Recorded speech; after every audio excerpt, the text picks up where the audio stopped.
Welcome back. Senator Bernie Sanders is hitting the road tomorrow on Labor Day to campaign for Hillary Clinton solo, and it'll be the first time he does that on her behalf. He'll appear at the AFL-CIO's annual breakfast in New Hampshire and at a high school. Both events are in the battleground state of New Hampshire, a state Clinton needs to win in November, and a state where Sanders was victorious in a big way during the primaries. Overall, Sanders, of course, won 22 states, pushed Clinton to the left, and developed an intensely loyal following. And he now hopes to bring those voters over to Clinton's side in her battle against Donald Trump. Senator Sanders joins me now from Burlington, Vermont. Senator Sanders, welcome back to the show, sir. Thank you very much. Let me ask you about your revolution, and I put it this way. Why did you have so much success getting your voters to support you, but you've had less success in seeing your voters, for instance, pull an upset over Debbie Wasserman Schultz down in Florida, or we haven't seen more progressive upsets in primaries where your motivated base came out for you but not for others? How do you explain that?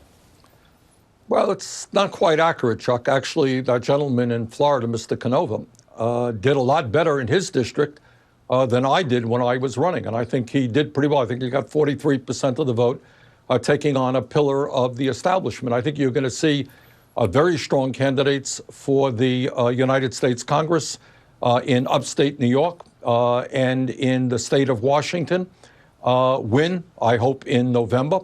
They both won their primaries. And I think you're going to see candidates for state legislature all over this country, for city council, for school board. What the political revolution is about is transforming America, is getting millions of people involved in the political process, is understanding it's not just the president, but it is people coming together and saying we need a government that represents all of us and not just the 1%. And that's not going to happen overnight, Chuck, but I think it is happening. You know, Senator, one of your supporters, Mike Figueredo, hosts a progressive called Humanist Report podcast, and he was really upset at you personally because he actually thought you abandoned Mr. Canova. He thought, where were you? You didn't campaign for him. And he even said, look, that feeling you felt when Elizabeth Warren abandoned you and chose to run away from you during the Massachusetts primary, that's what Tim Canova is feeling right now. What do you say to him or any other Sanders supporters that feel as if you didn't do enough? Well, you know, there are a lot of things happening in this country, things happening in my own state, and work that I have got to do. I can't do everything.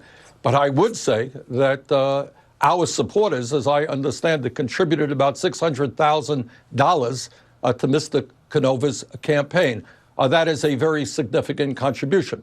I think what you are going to be seeing in the weeks and months to come, Chuck, is me playing an active role, not only trying to make sure that Donald Trump does not become president of the United States, but that, in fact, we create a movement for this campaign and for the future, which creates a government in which our government responds to the needs not of the Koch brothers and wealthy campaign contributors, but to ordinary people. One of the things I think Secretary Clinton is going to need from you is probably help with millennials. I want to put up an interesting little poll graphic from our NBC Wall Street Journal poll at the beginning of August.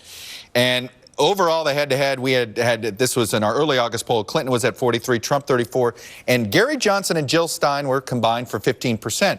But among those aged 18 to 34, Jill Stein and Gary Johnson actually together get 29% of folks under 35. That's more than Trump. Clinton sits at 37. A lot of those folks are your supporters, as you know. Jill Stein is making a direct appeal to your supporters, and so is Gary Johnson. What do you tell those folks that right now have been wooed by them successfully? Well, this is what I would say, and what this campaign is supposed to be about. It's supposed to be about the real issues impacting the American people. Either Hillary Clinton or Donald Trump is going to become president of the United States. And there is no question to my mind that Hillary Clinton is far, far, far and away the superior candidate. Look at the issues. Which candidate is going to be raising the minimum wage to a livable wage? Which candidate is going to be making public colleges and universities tuition-free? Which candidate is going to do something about the great environmental crisis we face, which is climate change, which is Hillary Clinton? And which candidate doesn't even acknowledge the reality of climate change, which is Donald Trump? Which candidate is going to create millions of jobs, rebuilding our crumbling infrastructure, is going to deal effectively with immigration reform and criminal justice reform. So I think on all of those issues, what people have got to say is, this is not about Trump. It's not about Clinton. It is about the American people. And on all of those issues, Chuck, to my mind, Hillary Clinton is far and away the superior candidate, and I hope people see that. Do you think Gary Johnson should be in the debates? I think they have, generally speaking, my view is that if people reach a certain level, you can debate about what that level is. I think it's, 15%? And you think that's they fair? should be in the debates. But you think that level, that 15% is a fair metric? It's probably too high. You think it should be lower Probably than should 10? be lower than that. Okay. Let me ask you, let me play for you perhaps one of the more famous sound bites from your primary campaign. Here it is. The American people are sick and tired of hearing about your damn emails. Thank you. Me too. Me too. Well, Senator Sanders, that happened almost a year ago. That was an October 2015 debate. Here we are in September of 2016. You may not care about them, but a lot of people do. Do you have any advice for Hillary Clinton on how she should handle this? Could she handle it better? You've struggled with the foundation. You've thought the foundation was problematic. Do you think she should shut the foundation down? Chuck, you know what the latter part of my statement, which doesn't get recorded very much, is what the American people want to hear about are the real issues impacting their lives, why the middle class is declining, income and wealth inequality, why we are the only major country not to guarantee health care to all people. That's what I believed then. That's what I believe now. Chuck, every other major country on earth, 50 miles away from where I am right now in Burlington, Vermont, guarantees health care to all people as a right.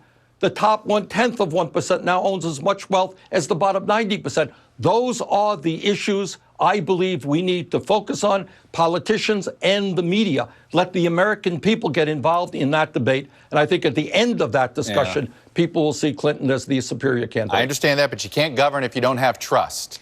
So can she rebuild trust by pledging something to do that? Is it shutting down the foundation? What would you tell her to do?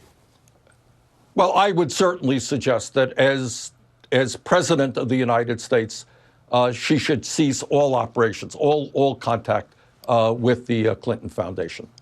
Does that mean shutting it down or just not being involved? Can you Well, truly sir, have at the it? very least, she should, at the very least, she should not be involved, at the very least. And would you feel more comfortable if it just didn't exist during her time as president?